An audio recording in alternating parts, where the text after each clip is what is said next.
Salam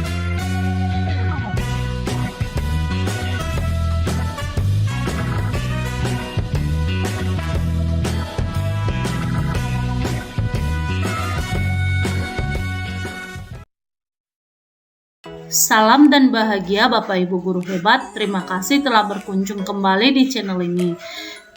Video kali ini kita akan menentukan satu program atau kegiatan intrakurikuler, kokurikuler, atau ekstrakurikuler. Tugas ini merupakan hasil kerja kelompok kami dari kelompok A di ruang kolaborasi pada modul 3.3. Tugas kelompok ini beranggotakan ada Ibu Selvianti Bali, Bapak Bedakan Sihura, Bapak Pahlan Tanjung, Bapak Sedihati Arefa, dan bersama dengan saya Agnes Gandumba. Didampingi oleh Ibu Herta Syalagan SPD MM sebagai fasilitator dan Bapak Beatus Bejisehi Halawa SPD sebagai pengajar praktik dan Ibu Marisa Siahaan SPD sebagai pengajar praktik. Tujuan di pembelajaran ini ada dua. Yang pertama, berdasarkan pemahaman mereka terhadap konsep kepemimpinan murid, calon guru penggerak akan bekerja dalam kelompok membuat gambaran umum sebuah program atau kegiatan sekolah yang mempromosikan suara, pilihan, kepemilikan murid. Yang kedua, calon guru penggerak mempresentasikan hasil kerja kelompoknya kepada kelompok lain dan saling memberikan umpan balik. Berikut ada beberapa soal tematik sebagai soal untuk menyelesaikan tugas video ini. Yang pertama, tentukan jenis kegiatan atau program sekolah yang ingin dikembangkan, baik program atau kegiatan intrakurikuler, kokurikuler, atau ekstrakurikuler. Yang kedua, tentukan jenjang kelas yang ingin menjadi target. 3. Lihatlah kembali 7 karakteristik lingkungan yang menumbuh kembangkan kepemimpinan murid. 4.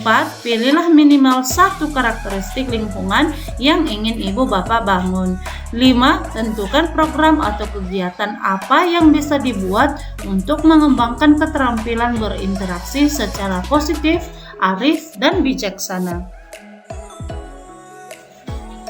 Berikut hasil diskusi kami dari kelompok 1. Nama program yang telah kami putuskan adalah Pentas Seni dan Budaya. Jenjang kelas yang telah kami tentukan adalah dari kelas 7 sampai kelas 9 SMP. Jenis program ini tergolong kokurikuler. Deskripsi kegiatan. Pentas Seni dan Budaya merupakan kegiatan kokurikuler yang dirancang untuk mengembangkan bakat, minat, dan potensi para murid. Kegiatan ini mengajak para murid untuk mengenal dan belajar tarian daerah, alat musik tradisional, lagu daerah, cerita daerah, dan makanan khas tradisional.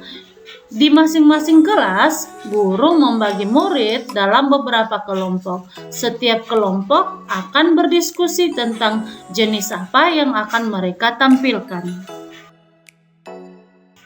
Selanjutnya, tujuan program. Tujuan program yang pertama memberikan kesempatan kepada para murid untuk mengembangkan kreativitasnya dengan menghasilkan karya seni ataupun menampilkan sebuah atraksi seni budaya suku tersebut yang telah dipilihnya. 2. Mengajari para murid untuk menghargai karya seni dan budaya yang berbeda-beda dalam setiap suku sebagai salah satu kekayaan bangsa Indonesia yang harus dilestarikan. Selanjutnya, pelaksanaan program. Pelaksanaan program ini dilakukan di akhir semester 1 hari sebelum pembagian rapor. Pengerjaan karya seni ini ataupun latihan tari tradisional dilaksanakan sesuai dengan jadwal P5 di sekolah setiap hari Jumat dan Sabtu. Latihan kegiatan ini didampingi oleh guru bersama dengan siswa yang telah terlatih sebelumnya untuk melatih dan mengajarin siswa yang tergolong baru. Bulan kelima, menyusun kepanitiaan pentas karya seni dan budaya agar kegiatan dapat terlaksana dengan baik. Kemudian, pendanaan untuk kegiatan ini dilaksanakan dengan yang pertama, kegiatan hasil dari kegiatan belajar oleh OSIS berupa penjualan karya seni, makanan, minuman, dan lain-lain. 2. Membuat proposal pendanaan. Selanjutnya, acara yang akan dilaksanakan yaitu hari pertama sebelum pembagian rapor. Ini melibatkan semua warga sekolah. Warga sekolah itu termasuk guru, siswa, orang tua siswa, dan seluruh lembaga-lembaga yang terkait di sekolah. Selanjutnya kita akan melihat 7 karakteristik lingkungan yang dibangun. Yang pertama, lingkungan yang menyediakan kesempatan untuk murid menggunakan pola pikir positif dan merasakan emosi yang positif. Yaitu yang pertama, murid ini mampu mengembangkan keterampilan, menunjukkan sikap gembira, penuh syukur, saling mengapresiasi, memiliki kesadaran diri, memiliki sikap optimis sehingga dapat berperan aktif untuk mensukseskan kegiatan pentas seni dan budaya.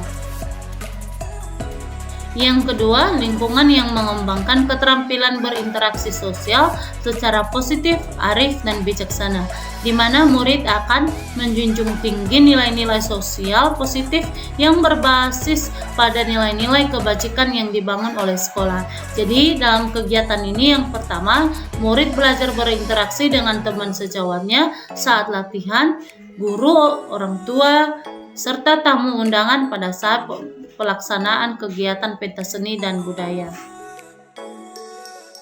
3. Lingkungan yang melatih keterampilan yang dibutuhkan murid dalam proses pencapaian tujuan akademik maupun non-akademiknya, yaitu yang pertama, murid belajar sabar, tekun, penuh tanggung jawab, serta pantang menyerah selama proses latihan untuk tari tradisional dan juga dalam pembuatan karya seni.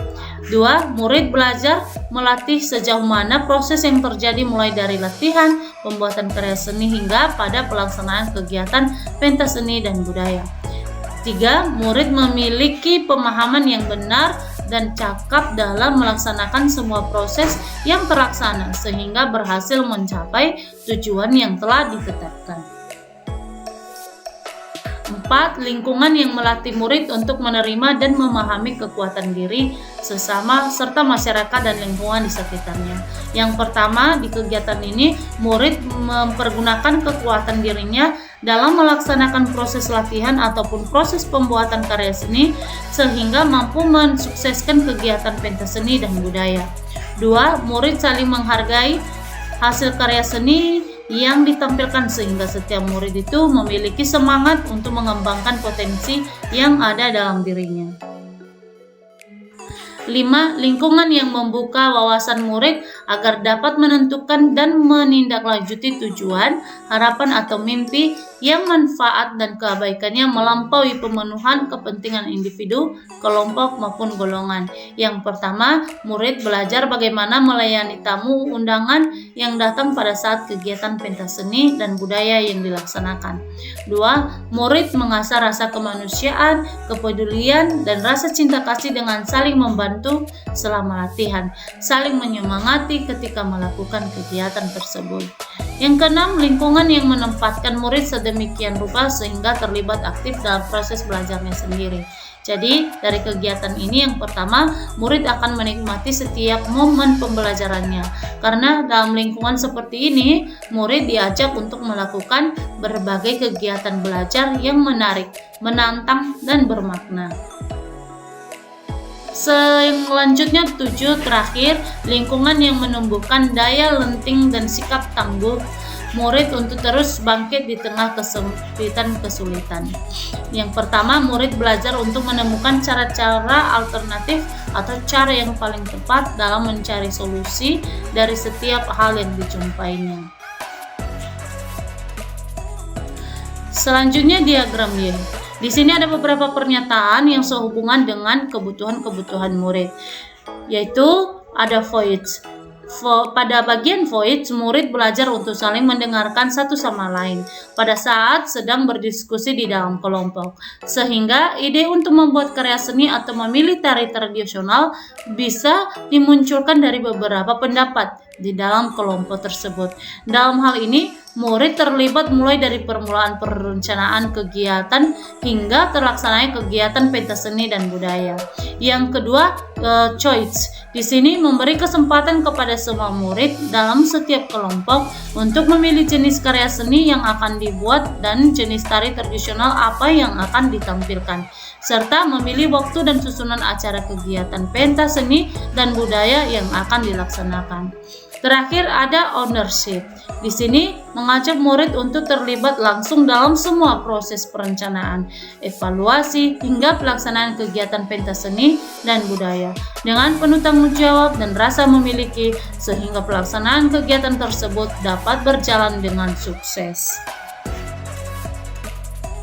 Demikian Bapak Ibu guru hebat, pemaparan saya di modul 3.1 ini tentang tugas kelompok kami di ruang kolaborasi. Saya ucapkan banyak terima kasih, salam dan bahagia untuk kita semua. Yahoo!